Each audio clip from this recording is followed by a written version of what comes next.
I want to have some free conversation, chat about different things, and kind of get started there. So, one of the themes that we have is the separation anxiety. Do you want to just touch on it? I have your Yeah. questions, Mhm. but it would be nice to kind of talk about with Harper in Yeah. school and how it's manifesting and what your main concern is. Okay. So yeah, with her, it's almost more so of the separation anxiety than the mutism. I mean, it's like she's in dance, she's in gymnastics, and she does, really well if I'm right there. Like I can't sit off to the side with the other parents and have a normal conversation. I have to be right there where she can see me, and she's constantly looking over at me for that reassurance that, yeah, I'm still here. So I've tried to set little goals where, okay, well, maybe next time I'll sit at the table a little bit further away, or something like that, and we'll get there. But then something will happen. A new kid will join the class, or she'll have a new coach for the day for gymnastics or something, and then it's back to square one, and I have to be right there again. So how do you navigate the challenges of go when you keep regressing? And of course, she doesn't speak at all either. I mean, so that is an issue, but I can't even get her to be comfortable to even engage with anyone else. So Do you that's my guys have biggest any thing. concerns with separation at all with your children, or that's not really a huge concern? That was a bigger concern with Adira a few years ago.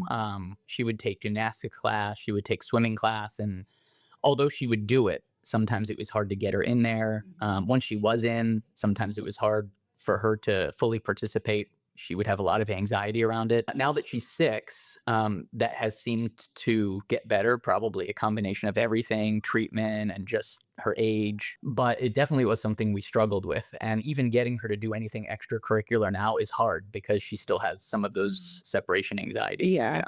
So you think about separation anxiety. Well, first of all, SM is a social communication anxiety, separation anxiety. So that anxiety component is there. There's a lot of different angles to go at. The first thing is, why may she have the separation anxiety, right? It's multifactorial. First of all, you said she's mute. She doesn't talk in these environments, right? So that kind of inability to get her needs met, her wants met, to be able to connect is not happening probably. So that's an insecurity on her part. So you are a pillar of safety and trust.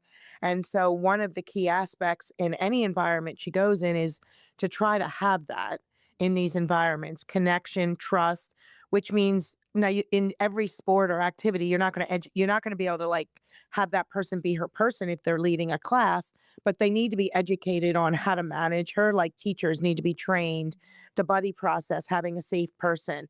So that's one aspect. Another aspect is your own anxiety and worries and fears. And do we project that onto our kids? Because they feel our anxiety. So one of that is kind of faking it till you make it, working on your own. But I think the biggest thing is her independence and self confidence. And what's happening is it's kind of a loop. You're anxious because you're seeing her be uncomfortable and wanting to protect and save her. Then she's seeing that and also doesn't have the skills yet. So the beauty is she's now in treatment or starting treatment, whether it's with us or someone else, to be able to build the skills to self advocate, teaching her how to initiate on her own, even if it's non verbally at first, being able to get her needs met and being able to communicate. As she becomes more communicative and progresses, her confidence in itself will go up, but her ability to get her needs met will be there. So I think it's multifactorial. It's not just one thing. So it's her gaining independence and confidence and really building those. There's so many ways to build independence in children: decision making, confidence building, knowing, like asking that like schedules and having them know what's happening and when, and really helping them build their skills and confidence. That's a whole podcast in itself. And I will definitely attach a really good document I wrote on independence and confidence and how to build it in elementary age children and teens, because that's a big area that we work on with families, how to help those children become confident and also how to help you step back and asking them, what do you think you should do? And so we jump in and save. And so then they don't know and they don't learn. So there's just so many aspects to this. Also, stressors, not that I'm saying this generally, by no means am I saying this is your family. I don't know your family, but I have seen it where if there's a lot like a new baby, a new move, that kind of uncertainty in the home environment, and not even sometimes wanting to miss what's happening at home can be one aspect of separation. Like, I don't want to leave, but from what I understand of your daughter, she loves school, she loves to do these things. But that kind of stressful home environment for a variety of reasons will lead to a child being less secure with themselves. So I think it's multifactorial. Having a safe buddy, bringing a like a stuffy your child's age that she knows represent, and talking to her about it.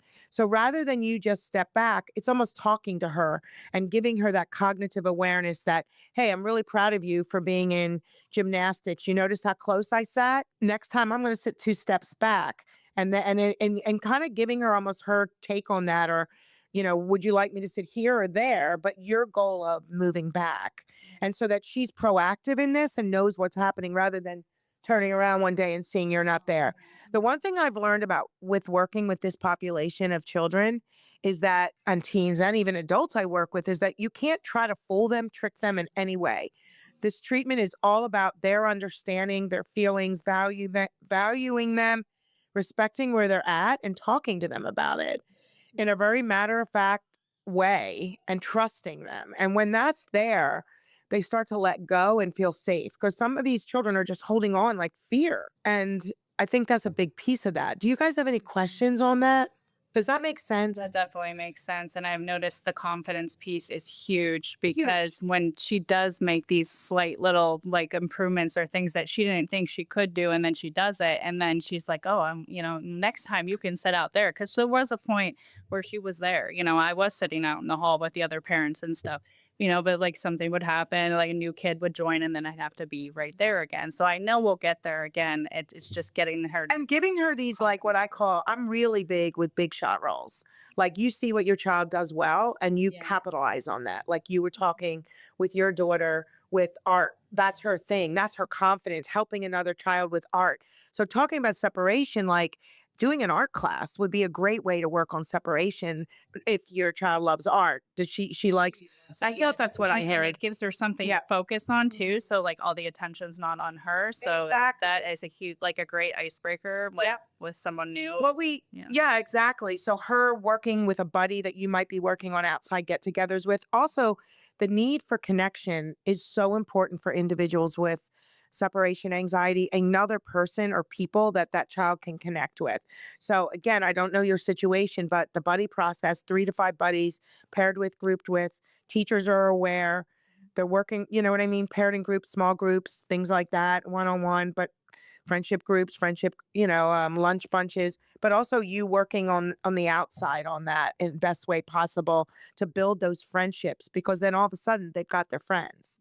And that is a huge piece. And one of the things that you did bring up was that, like, coming at the end of the day, that's not a bad thing, because I think until she's further along, I wouldn't start experimenting earlier in the day coming in, because I think once you're there, based on what you're saying, she's going to not let you leave. Right. So I have no problem with that method right now. I think Okay. I kind of think that makes sense. Until she's further along. Absolutely. And I think she's 6. You can talk to her about this and all the things Okay. you're proud of her. But as I say, look within yourself and how you may be reacting to her and feeding word. One of the things I say is you state it, acknowledge a child's worry or fear, but you don't feed it.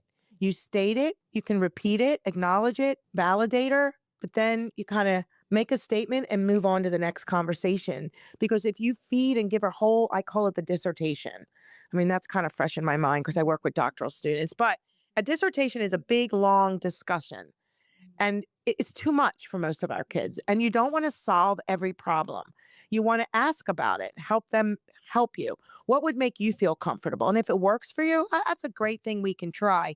That gives them that sense of control that they so desperately want. So all of these things that I'm sharing, even though your daughter may not have separation anxiety, you can pull. Did, right? Exactly. And I think that's part of it too. Because partly I think it's age. For her, it was also around that age, even before her selective mutism diagnosis, like 6, 7. There were some things, especially for activities she felt uncomfortable with. For her, it was swimming. She felt like really fearful in the pool. And so like she would have. And I think as she got older, a lot of what Dr. E is saying, we had sort of tried to do intuitively, but also now she's at a point where she can think through scenarios before she gets into them and sort of put strategies in place. So I think as they get older, they can do more of the anticipatory. Well, it's possible Mm. that you were able to guide her and whoever, if you had worked with anyone else to teach her to become a problem solver. Again, remember how I talked about the driver in the car and the passenger in the car? I'm not asking your 6-year-old to drive your car, but they tend to be at this nature, these kids by nature, whatever age they're at, teens all the time, the passenger in the car where everyone is navigating life for them and they're going along with it. We want them to become the driver in the car so that they're starting to problem solve, make decisions, and you talk with them about it. And I think that's what that's what you're saying is that she's at that Like, be point. part of the discussion. She loves to make plans. But Like a lot of before we came teens here, aren't the like weather that. report, right? She wrote the weather Right, report for there you Antonio. go. She's super excited about the snow. We're not, but she is. Yeah, but she really likes that ability to think ahead, plan, and then she feels a lot more confident. Like then she gets to the school here and she's fine, right? She goes to her class. So yeah, I think it's partly developmental level and then partly, as you said, skills to make her feel more in control and more independent.